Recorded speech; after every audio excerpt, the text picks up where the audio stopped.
Stress म्हणजे नक्की काय? बघा, आपल्याला एखादं काम नीट करायला जमणार नाही असं वाटलं की आपल्याला टेन्शन येतं. परीक्षा जवळ आली की आपल्याला टेन्शन येतं, बापरे आता मी काय करू?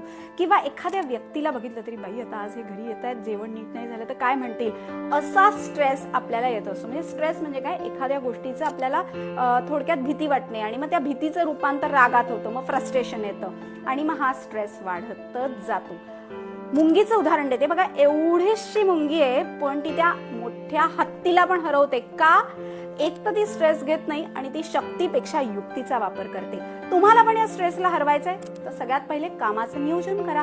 का स्ट्रेस येतोय हे जाणून घ्या, कारण हा जो सतत स्ट्रेस येत राहिला तर पीसीओडी, झोप न लागणे, कोलेस्ट्रॉल वाढणे अशा तक्रारी तुम्हाला होणार आहेत. तुमचं आरोग्य उत्तम राहण्यासाठी या स्ट्रेसला मॅनेज करणं खूप महत्वाचं आहे. बघा, स्ट्रेस आल्यावरती सगळ्यात पहिले आपल्याला ऍक्शनला रिॲक्शन द्यायची नाहीये, फॉरगिव्हनेस ठेवायचा आहे, माफ करायचं आहे. त्याच्यानंतर मनामध्ये प्रेम आणि अंडरस्टँडिंग ठेवायचं आहे, संयम ठेवायचा आहे, पेशन्सनी आणि स्वतःच्या स्किल आणि ॲबिलिटीजवर विश्वास ठेवायचा आहे आणि आपण हे करू शकतो हा विश्वास मनाला द्यायचा आहे. बघा, स्ट्रेस असा पळून जाईल. बघा, प्रत्येकाचं भाग्य वेगळं आहे, प्रत्येकाचं कार्य करण्याची पद्धत वेगळी असते. कोणाशी आपल्याला कंपेअर नका करू. आपण स्वतः युनिक असतो, आपल्यासारखे आपणच असतो. सो स्ट्रेस घेऊ नका, काम छान करा, झोप, आहार आणि त्याचबरोबर व्यायाम